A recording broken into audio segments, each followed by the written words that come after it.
राज्यकर्मी का दर्जा देने का मामला जो है वो अब सरकार को शुरू करना चाहिए। इससे पहले कि लोकसभा चुनाव का आचार संहिता में कोई मामला फंसे, सरकार को ये करना चाहिए। 15 साल से पढ़ा रहे हैं, जो 20 साल से पढ़ा रहे हैं, उनको अभी तक ट्रांसफ़र नहीं एक बार भी हुआ, तो उनको प्राथमिकता दे सरकार। और उसके बाद जो नई बहाली होनी है, जो बीपीएससी की तरफ से अभी परीक्षा हुई है, उसके बाद उसको किया जाए। शिक्षा विभाग को अंधाधुंध तरीके से शिक्षा विरोधी, शिक्षक विरोधी जो नीतियां ली जा रही है, वैसे नीतियां लेने वाले अपर मुख्य सचिव के पाठक को तत्काल शिक्षा विभाग से बर्खास्त किया जाए। और सब लोग जानते हैं कि महिलाओं को महीने में पीरियड्स के दौरान 2 बार स्पेशल लीव लेने का प्रावधान है। माननीय श्री लालू प्रसाद यादव जब बिहार के मुख्यमंत्री थे, तब उन्होंने इस नीति को बनाया था। वैसे में कोई महिला अगर आवेदन लिख करके दी हुई है कि स्पेशल लीव हमको चाहिए, अपर मुख्य सचिव उस विद्यालय में जाते हैं। वहां जाने के बाद उन्होंने उस छुट्टी को कैंसिल किया और उस महिला शिक्षिका के खिलाफ एक शो कॉज नोटिस जारी किया और उनका वेतन रोक दिया। शिक्षा मंत्री जिसको जनता ने चुना है, उनके पीएस को सचिवालय में घुसने से रोक दिया और पूरे बिहार के भीतर एक संवैधानिक संकट की स्थिति पैदा हो गई कि विधायिका और कार्यपालिका में किसका चलेगा। अब सीएम नीतीश तारीफ अगर कर रहे हैं, तो क्या वो इस बात की तारीफ कर सकते हैं कि कोई अधिकारी जाकर के बिहार के किसी विद्यालय में अपने शिक्षकों के साथ गाली गलौज कर सकता है, बच्चों के साथ उसको इडियट कह सकता है बच्चों के सामने? तो आबकारी विभाग में जब वो थे, तो उन्होंने एक नियम बनाया और उस दौर में आबकारी विभाग बिहार का सबसे करप्ट विभाग था, ये कहने में हमें कोई संकोच नहीं है।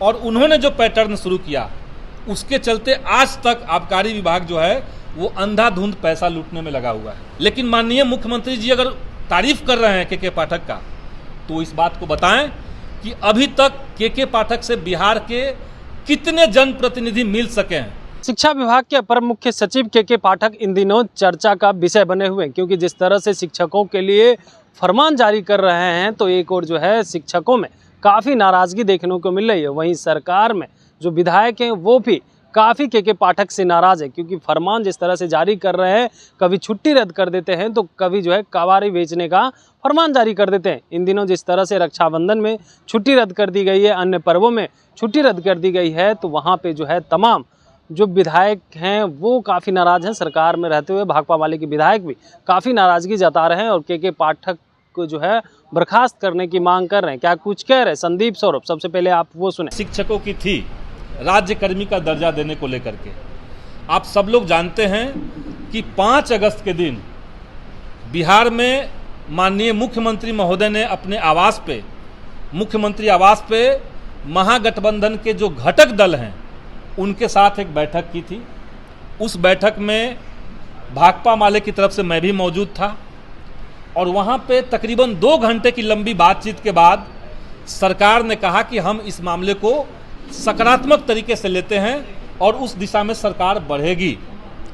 और उसके बाद 15 अगस्त के दिन माननीय मुख्यमंत्री ने गांधी मैदान में सार्वजनिक तौर पे मंच से इस बात की घोषणा की कि बिहार के तमाम नियोजित शिक्षकों को सरकारी कर लिया जाएगा।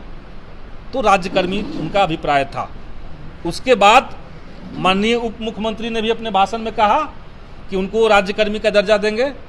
लेकिन हमारा ये कहना है कि सरकार तत्काल इस चीज़ को शुरू करे। राज्यकर्मी का दर्जा देने का मामला जो है वो अब सरकार को शुरू करना चाहिए।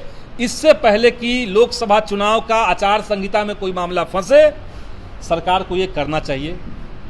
इसके लिए कोई सरकार के ऊपर फाइनेंशियल बर्डन नहीं है, ये हम लोगों ने बार बार इस बात को दोहराया है। अभी जो नियोजित शिक्षकों को पैसा मिलता है, वेतन मिलता है, वो वेतन और राज्यकर्मी का बन जाने के बाद जो वेतन मिलेगा उसमें बहुत ज़्यादा का फर्क नहीं है। तो सरकार इनको राज्यकर्मी का दर्जा तत्काल दे, एक तो हम लोग ये मांग करते हैं।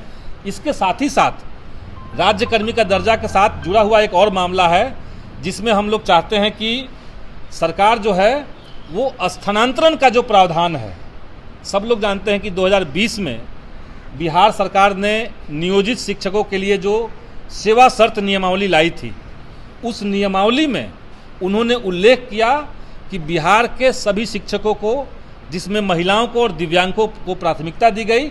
वन टाइम सेटलमेंट के अनुसार सबको एक बार ट्रांसफ़र का मौका दिया जाएगा। 2020 का वो कानून है, लेकिन आज 2023 चल रहा है और अभी तक सरकार ने उस दिशा में कोई ठोस कार्रवाई नहीं की है। इसीलिए हम लोग मांग कर रहे हैं कि उसको तत्काल सरकार लागू करे और जो भी शिक्षक बिहार में स्थानांतरण चाहते हैं उनके स्थानांतरण की प्रक्रिया शुरू हो। और ये इसलिए जल्दी ज़रूरी है ताकि नई बहाली आने के बाद जब सीटें भरने लगेंगी तब स्थानांतरण में दिक्कत होगी। इसीलिए ट्रांसफ़र का जो मामला है, चूँकि जो 15 साल से पढ़ा रहे हैं, जो 20 साल से पढ़ा रहे हैं, उनको अभी तक ट्रांसफ़र नहीं एक बार भी हुआ, तो उनको प्राथमिकता दे सरकार और उसके बाद जो नई बहाली होनी है, जो बीपीएससी की तरफ से अभी परीक्षा हुई है, उसके बाद उसको किया जाए। चौथी जो हमारी मांग है उसमें ये है कि जो विधानसभा सत्र के दौरान पटना में आंदोलन किया गया था नियोजित शिक्षकों के द्वारा और हजारों की संख्या में नियोजित शिक्षक तब आए थे पटना में, और यहाँ आने के बाद कोई भी अलोकप्रिय घटना नहीं हुई। शांतिपूर्ण तरीके से आंदोलन हुआ।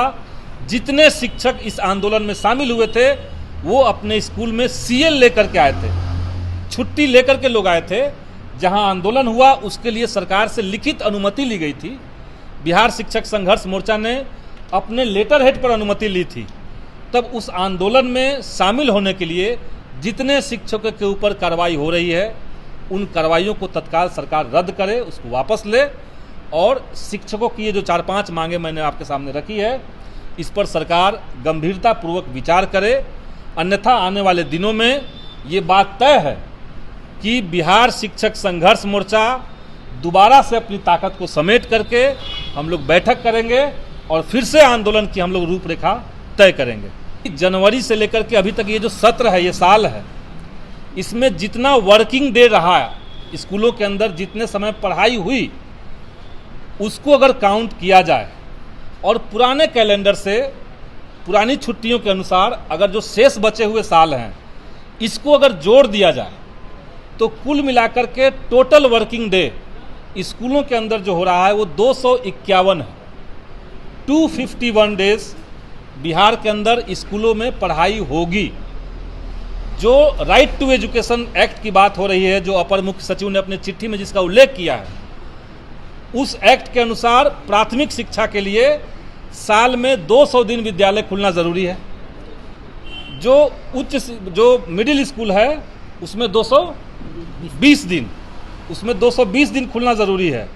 लेकिन पहले की छुट्टी के अनुसार ही जब 251 दिन पूरा हो रहा था, ऐसे समय में अलोकतांत्रिक तरीके से तानाशाही रवैया अपनाते हुए के पाठक ने जिस तरीके से छुट्टियों को रद्द किया है उसका हम मुखर विरोध कर रहे हैं और सरकार से मांग कर रहे हैं कि छुट्टियों को कम करने वाला या रद्द करने वाला जो सर्कुलर शिक्षा विभाग से जारी हुआ है उसको तत्काल वापस लिया जाए।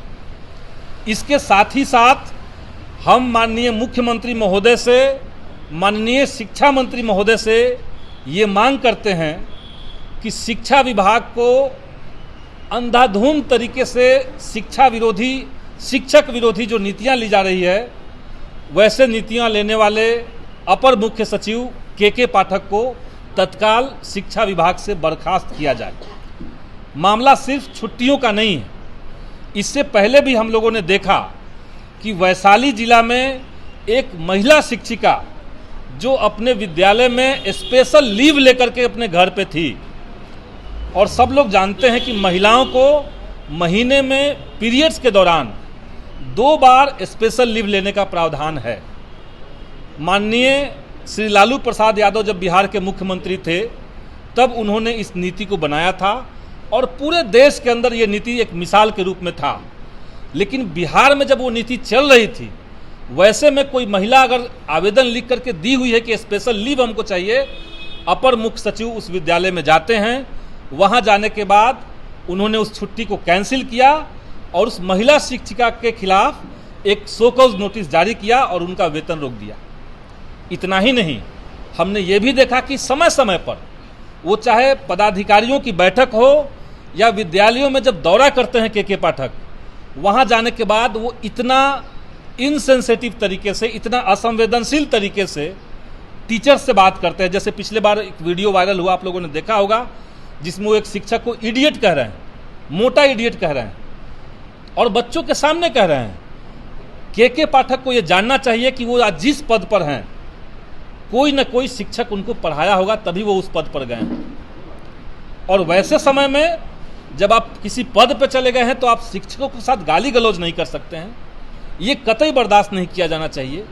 इसीलिए ऐसे सामंती मिजाज के लोगों को, ऐसे अलोकतांत्रिक व्यक्ति को शिक्षा विभाग के अपर मुख्य सचिव रहने का कोई अधिकार नहीं बनता।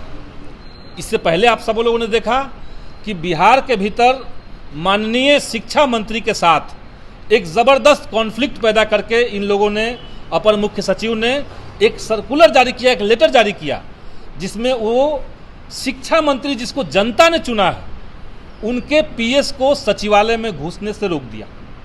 और पूरे बिहार के भीतर एक संवैधानिक संकट की स्थिति पैदा हो गई कि विधायिका और कार्यपालिका में किसका चलेगा।